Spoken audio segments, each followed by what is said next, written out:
Entonces, desde ese entonces, que fue en 1996, ya empecé a hacer puro trabajo autoetnográfico y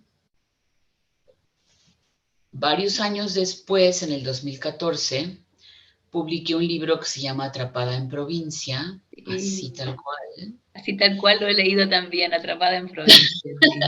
Que se llama Un ejercicio autoetnográfico de imaginación sociológica. Haciéndole un guiño a Mills, ¿no es cierto? Y la imaginación sociológica, me imagino. Exacto, exacto.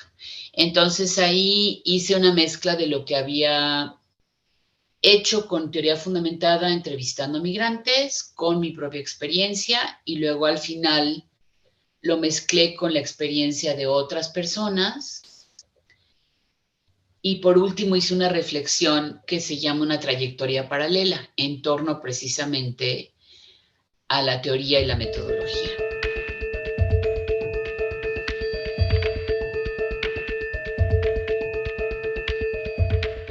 Creo, y ahí en el libro al final, no sé si llegaste a la última parte en donde hago la reflexión en cuanto a la formación teórica y metodológica. Sí, sí. Cuando yo estudié en Austin, desde que me fui, como que no tenía yo una visión muy feminista mía.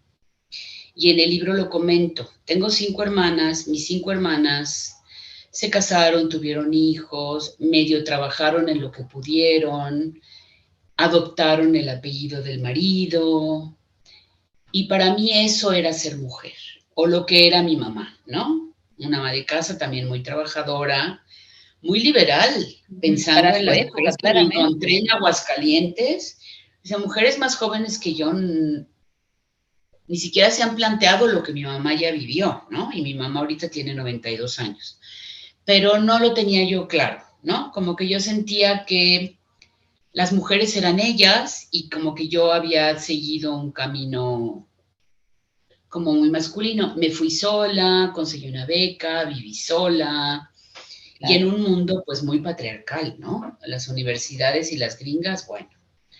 Entonces como que nunca me reconocí mucho como eso, ¿no?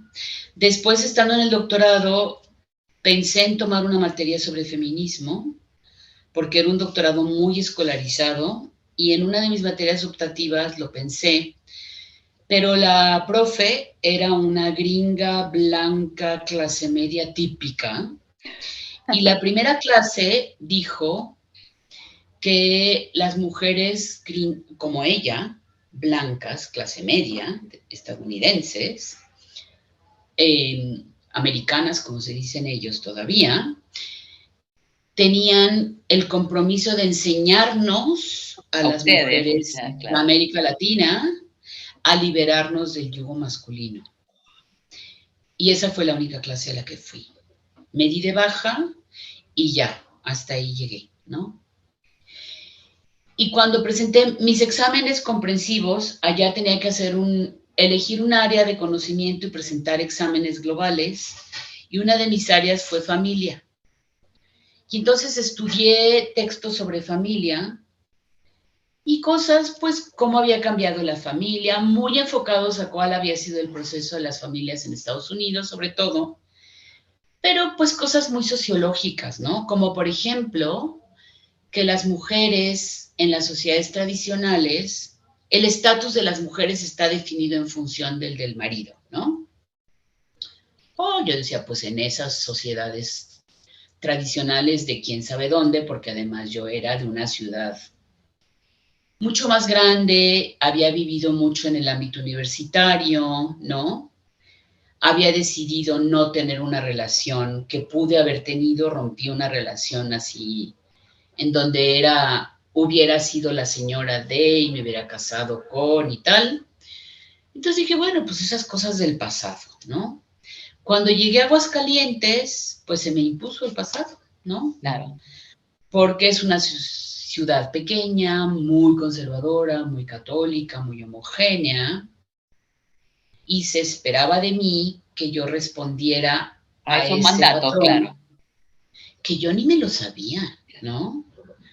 No solo y ni siquiera, o sea, estaba yo tan ingenua, en realidad muy ingenua, ¿no? Muy acá, muy internacional, pero tenía una postura muy ingenua porque suponía que la gente entendía de qué iba y no, ¿no? Que yo fuera socióloga, doctora, que quisiera trabajar, eso era completamente irrelevante para, pues para mi entorno, ¿no? Además vine yo sin tener vínculos familiares y amistosos de ningún tipo, y la familia de mi marido en aquel entonces, una familia muy grande, muy conservadora, entonces pues ese era mi referente, ¿no? Y él cambió mucho, en primer lugar porque tenía un trabajo terriblemente demandante, y además pues él llegó a su lugar de origen después de muchos años de no vivir aquí, pero pues regresó con sus dinámicas familiares y de amistad y de querer probar que podía hacer lo que se le había encomendado. Híjole, y entonces para mí fue un proceso complicado porque ni siquiera tenía yo claro, pues que yo estaba siendo tratada como una mujer en una sociedad conservadora, ¿no? Que yo no, o sea, estaban queriendo imponerme un lugar en el que yo misma no me reconocía. Entonces me tardé mucho en entender eso, ¿Y ¿no? la universidad también te encorsetó un poco en eso? ¿Te pidió algo así? Pues mira, lo que pasa es que yo llegué en el 2000, llegué en el 92 y entré a la universidad 11 años Ah, es después. cierto, porque me contaste que tuviste esa Estuve idea esos de la años consultora, tratando claro. de, trabajé en otro lugar, editando una revista del Instituto Cultural y después fundamos el centro y yo dirigí el centro durante todo ese tiempo. Claro. Y sí sentía, pero como que no podía reconocer, eran varones, todos menos yo, y yo era la directora Y y eres no la teníamos. doctora, además. Algunos de ellos eran, algunos de las personas que trabajaban en ese centro también lo eran, pero su trato me sorprendía, pero no me di cuenta que su trato era como la esposa del mero mero, ¿no? No, o sea, como no lo tenía en mi mente, contemplado en mi imaginario, pues no le hice mucho caso, ¿no?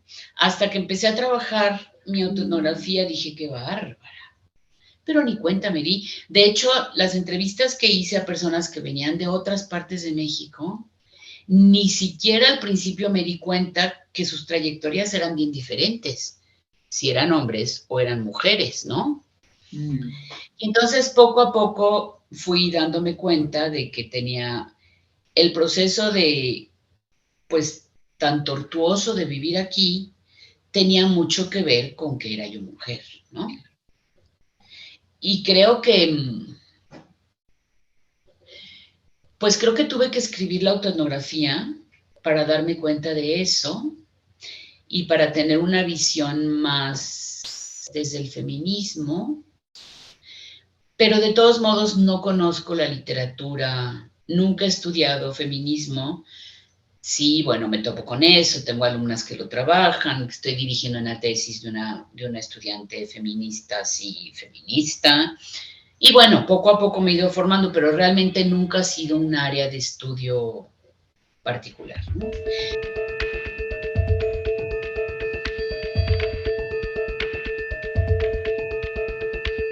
Otro tema que quería conversar contigo tiene que ver con lo del anonimato. Leti lo ha puesto ahí en el chat, que efectivamente pareciera ser que autoetnografía y enfoque biográfico y anonimato no se llevan bien. Me ha pasado mucho, hemos discutido con Leticia sobre el tema de las autorías en el enfoque biográfico. ¿Quién es el Sí, autor de los textos que producimos? Por ejemplo, de las personas que entrevistamos. ¿Qué has pensado sobre eso? ¿Qué has leído? ¿Qué posición tienes en ese nudo crítico que es otro nudo que le vamos a llamar autorías y anonimatos? pues mira, ya no lo hago ni lo haré, ¿no? Cuando publico, publico con mi nombre y asumo las consecuencias, ¿no? Eh, creo, he llegado a la conclusión después de tantos años de hacer autoetnografía, que poco puedo hablar por otros, por otras, ¿no? Puedo hablar por mí y por cómo yo recibo aquello que comparto en entrevistas o en mi trayectoria de vida, pero, o sea, la única que puede hablar de lo que veo y de lo que deduzco, pues soy yo, ¿no? No puedo decir qué piensan otros o qué hacen otros o por qué lo hicieron. Me parece que no, pues. Y bueno, he tenido que lidiar con eso en el trayecto. Te digo, primero publicando con un seudónimo, publiqué creo que 2 cosas con seudónimo, publiqué otra también. Ahora no lo hago, pero sí reconozco que muchas veces pues he optado por escribir en inglés. De hecho, tengo un artículo con una colega ahora en inglés y decidimos escribirlo en inglés porque no queremos que un público más amplio y sobre todo en el ámbito en el que nos movemos sepan de qué va, ¿no?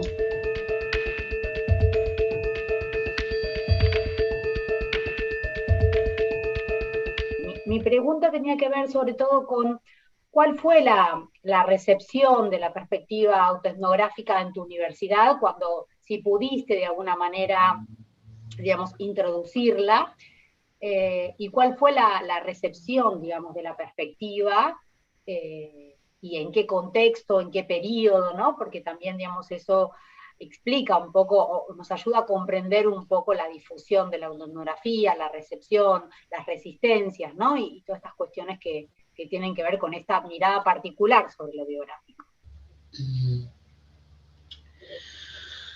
Pues ha sido un proceso largo de picar mucha piedra.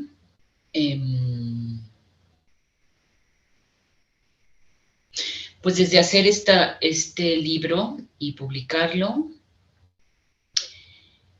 la recepción en mi departamento fue como de aquí no nos enteramos que publicaste, ¿no?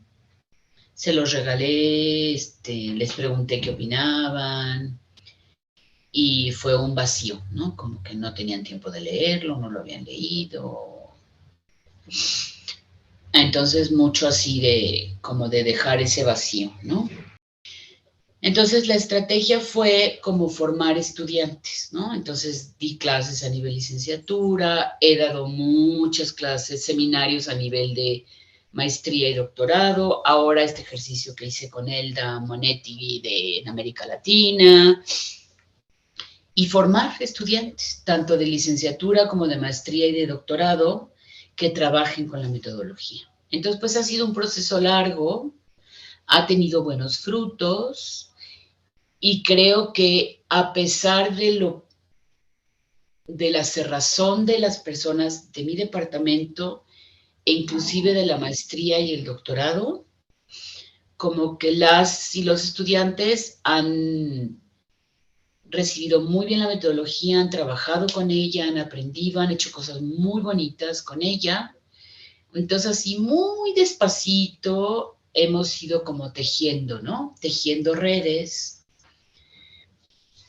Pues aquí en Aguascalientes, también con personas de otras partes, como Elizabeth, por ejemplo, en Chihuahua, poco hemos tejido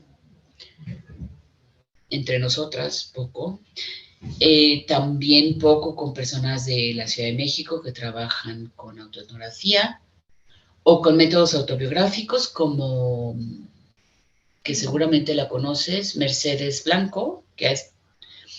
Sí, a la Mercedes. Pero...